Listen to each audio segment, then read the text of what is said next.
सिंधी ॿोली ऐं साहित्य सभा, सहयोग फाउंडेशन ऐं माली कल्चरल अकादमी सां गॾु बम्बई जूं कुझु ॿियूं सिंधी संस्थाऊं उन्हनि जी नींड ते अॼु असीं दादा गोबिंद माली साहिब जन जे लाइ श्रद्धांजलि ॾियण लाइ हिते गॾु थिया आहियूं।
साहब जिन खे भी अर्ज़ है तो मंच ते अचन।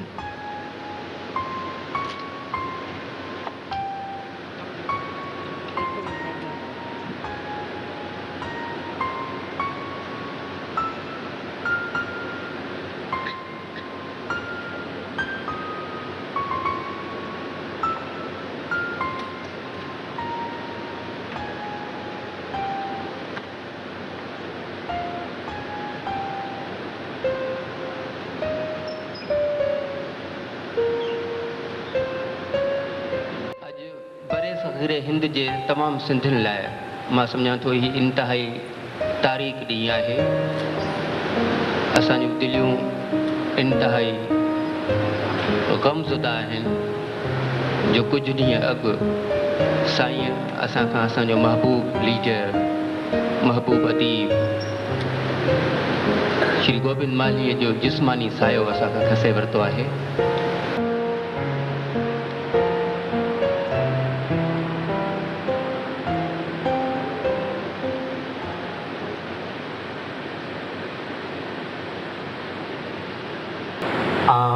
अवांजे साम्हूं आणींदुमि अॼोके हिन पूरे उत्सव जो रूहे रवा सहयोग फाउंडेशन जो चेयरमैन श्री राम जवराणी साहब, उन्हनि खे अर्ज़ु आहे त माइक ते अचनि ऐं दादा माली साहब लाइ अक़ीदत में ॿ लफ़्ज़ ॻाल्हाइनि। श्री राम जवराणी, चेयरमैन सहयोग फाउंडेशन। पल जेको जीवन जो गुज़रे थो गोया मौत के कफन में एक वधिक दागो उणजे थो, कपड़ो ठही तैयार थींदो, देर पल जी न थींदी। जेको आयो आहे अवस वेंदो। इहो कुदरत जो अटूट नेम आहे।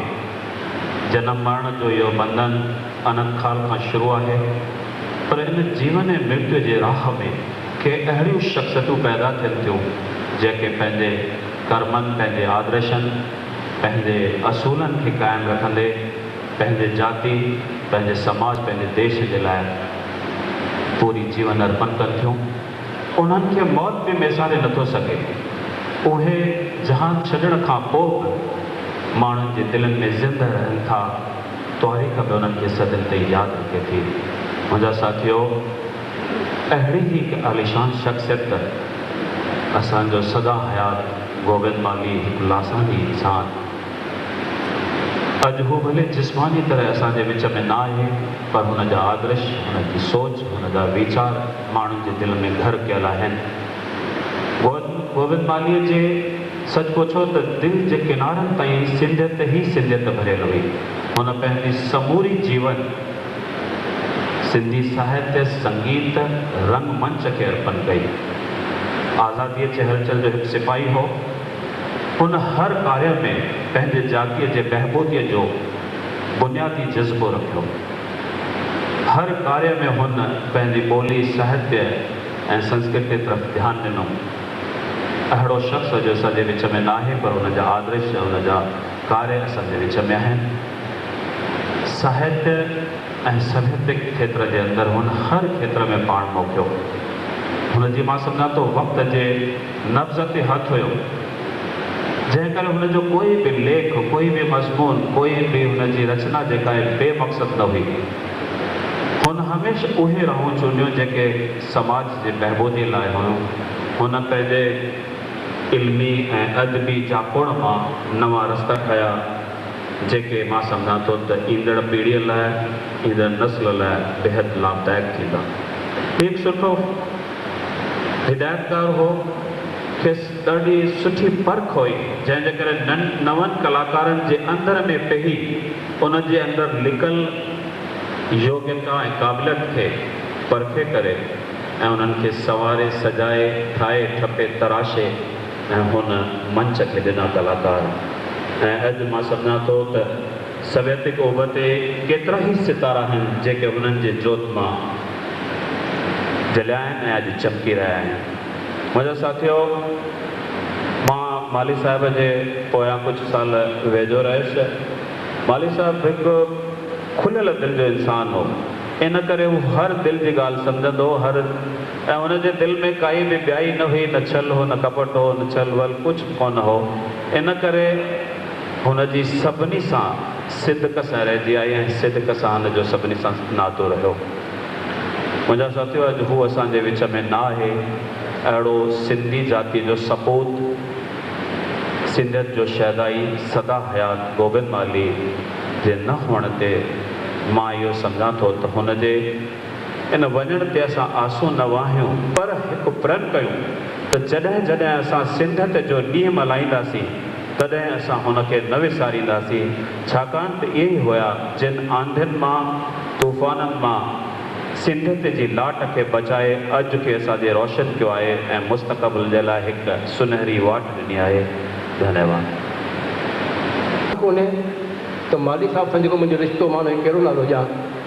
माली साहिब मुंहिंजा पिता हुया, वॾा भाउर हुया, रहबर हुया, मार्गदर्शक हुया, छा न हुआ।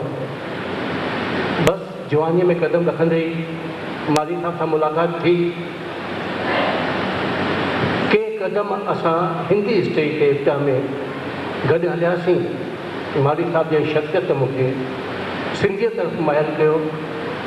जेकॾहिं माली साहिब मुंहिंजी ज़िंदगी में न अचंदा त मां अॼु बि या त कंहिं फिल्म जो एक्स्ट्रा हुजां हा, या कंहिं फिल्म जो डायरेक्टर या करेक्टर एक्टर हुजां हा। त तव्हीं जेके असांजा बुज़ुर्ग वेठा आहियो, उहे इन प्रोसेस खे पंहिंजनि ॿियनि माण्हुनि खे हैंड ओवर करे वञो पिया या न। हीउ सिलसिलो हलंदो या बीह रहंदो? हीउ सिलसिलो पंहिंजे तोड़ ते पुॼंदो या न पुॼंदो? सिंध ऐं तव्हां जे विच में, सिंध ऐं गोबिंद माली ऐं कीरत बाबाणी जे विच में, सिंध ऐं असांजे विच में जेके विछोटियूं, जेके मुफ़ासिला, जेके दूरियूं पैदा पयूं वञनि, उन्हनि दूरियुनि खे असीं ईंदड़ 10-20 सालनि में कीअं ख़तमु कंदासीं? शेख याब चयो आहे, सिंध सां मोहबत, दादा गोबिंद जी मोहबत ऐं सिंध जी मोहबत। ऐं शेख याब जूं 2 सिटूं चई पंहिंजी जाइ वठंदुसि। चांदनी रातिनि में कंहिं राबेल जे बूटे जियां ॼण तूं हुई। चांदनी रातिनि में कंहिं राबेल जे बूटे जियां ॼण तूं हुई, या सुगंधनि में भरियल कंहिं वाव जे झूटे जियां ॼण तूं हुई।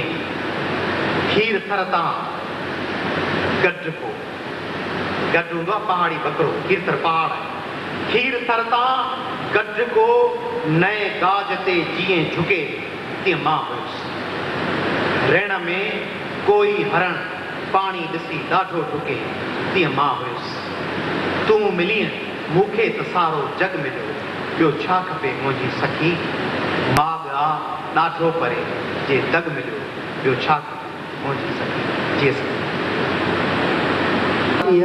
बल्कि ॿियनि में पिणु ख़ुदि खे तमामु प्यारो कयो आहे एतिरे क़दुरु जो मूंखे अजब लॻंदो आहे त हर इंसान खे दुश्मन बि थींदा आहिनि दोस्त बि थींदा आहिनि पर हिन शख़्स खे फ़क़ति दोस्त ई दोस्त हुओ दुश्मन कोई कोन हुओसि मद खां कोई कोन हुओसि सभु ख़ैर खां हूंदा हुअसि मां सम्झां थो हिन में हिकु इंसानियत जी वॾी ख़ूबी दर्ज थियल हुई वाली साहब सां मुंहिंजी दोस्ती 50 वरनि जी दोस्ती आहे मां हिकिड़ो नंढिड़ो वकील हुउसि इहा बिरादगिरी कीअं कान अथमि त कीअं पहिरीं मुलाक़ात थी हुई पर जॾहिं बि मुलाक़ात उहा थी हुई वाली साहब मुंहिंजे साम्हूं हिकिड़े साहकार जे सूरत में आयो मां पंहिंजे ख़ानदान जो पूरो सिजड़ो क़दीम ज़माने खां वठी ख़ासि उनजी जांच कई आहे पड़ताल कई आहे त मुंहिंजे ख़ानदान में हिकिड़ो अदीब कॾहिं पैदा कोन थियो न को साहित्यकार न को कोई कलाकार न को कोई गायक या गायका कोई तंहिंजे करे जॾहिं मां कंहिं बि अदीब जे विशेषक सां मिलंदो आहियां त दिमाग़ में तमामु घणी हलीमी पैदा थींदी आहे ऐं मां उनजे चरणनि ते हमेशह हथु रखंदो आहियां ऐं उन्हनि जी इज़त कंदो आहियां तो वाली साहिब सां मुंहिंजो अहिड़े ई क़िस्म जो रिश्तो हो हमेशह संदसि इज़त कंदो हुउसि ऐं इन इज़त जो हिकिड़ो प्रतीक ज़रूरु हूंदो हो त वाली साहिब जॾहिं को बि हुकुम कंदो हो त उन हुकुम जी बजावरी फौरन थींदी हुई उन में का देरि कोन कंदो करियां त असांजो साईं उॾेरो लाल उनखे पंहिंजे चरणनि में हमेशह उनजी आत्मा खे रखे ऐं सुखी रखे जे बारे में मां हिकिड़ी ॻाल्हि इहा चवंदुसि त उहो हिकिड़ो वॾो क्रिएटर हो पैदा कंदड़ हो जीअं अॼु सिंधी केतिरनि जॻहियुनि ते स्कूल खोलनि था धर्मशालाऊं ठाराइनि था या स्कूल ऐं अस्पतालूं ठाराइनि था तीअं हुन केतिरा ई माण्हू पैदा कया उहे माण्हू अहिड़ा ठाहिया आहिनि जिनजी साख सॼे सिंधी समाज में आहे त दुख जी ॻाल्हि इहा आहे त उहे माण्हू हुनजे गुज़रण खां अॻु में ई गुज़री विया उनखे ॾाढो सदमो रसियो अने भगवंती नावाणी थी संदसि धीउ थी त इन्हनि ॿिन्ही हुनखे सदमो ॾिनो मां जॾहिं हुन सां गॾिजंदो हुउसि तॾहिं इन सदमे खां ॿाहिरि न निकितो जॾहिं बीमारीअ जे बिस्तरे ते पियो हो तॾहिं बि गॾिजण जे वक़्त ते आवाज़ त कोन निकितो पर अखियुनि में उहे आंसू हुआ उहो दर्द भरियल हो जॾहिं चयूं पिए त हू सुधरी रहियो आहे अस्पताल में तॾहिं बि हुनजे अखियुनि में उहो दर्द हो सुञाताईं हथ जोड़ियाईं हथ मिलायाईं ऐं हिकिड़ी का आशा भरी जीअं ॻाल्हि थींदी आहे ते कयईं त हिकिड़ो जीअं संस्थाऊं निर्माण थींदियूं आहिनि तीअं मां जी हिकिड़ो संस्थान हो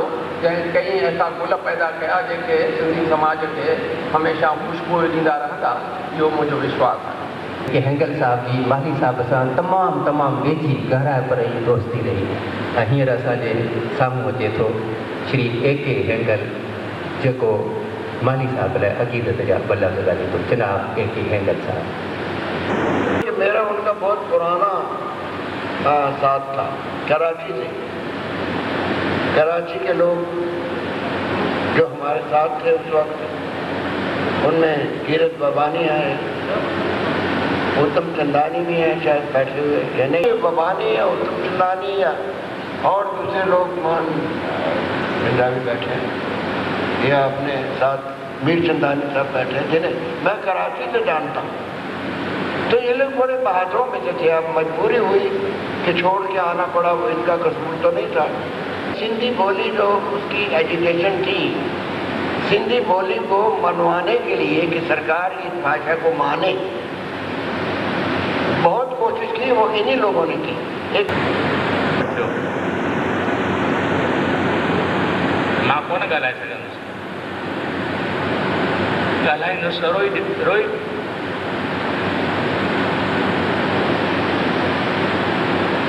मां सिर्फ़ु हिकिड़ो डोरा पहुचां थो मालीअ खे, ॿियो कुझु न हुई। दरिया मां कहिड़ा मां लोटा भरे सघंदुसि, मुंहिंजे लाइ पॉसिबल कोन्हे।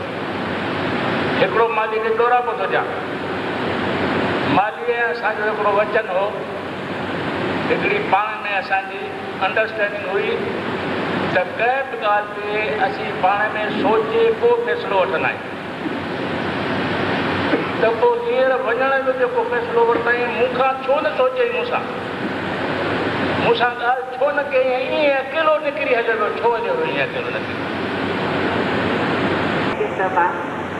दादा कीरत बाबाणी, दादा राम जवाहरानी ऐं सहयोग फाउंडेशन ऐं सभिनी संस्थाउनि ऐं उन्हनि बानीकारनि जा तहे दिल शुक्रगुज़ार आहियूं जो हिन कम जे वक़्तु दादा जे विछोड़े जे वक़्तु असां सां शामिल आहिनि। महिरबानी।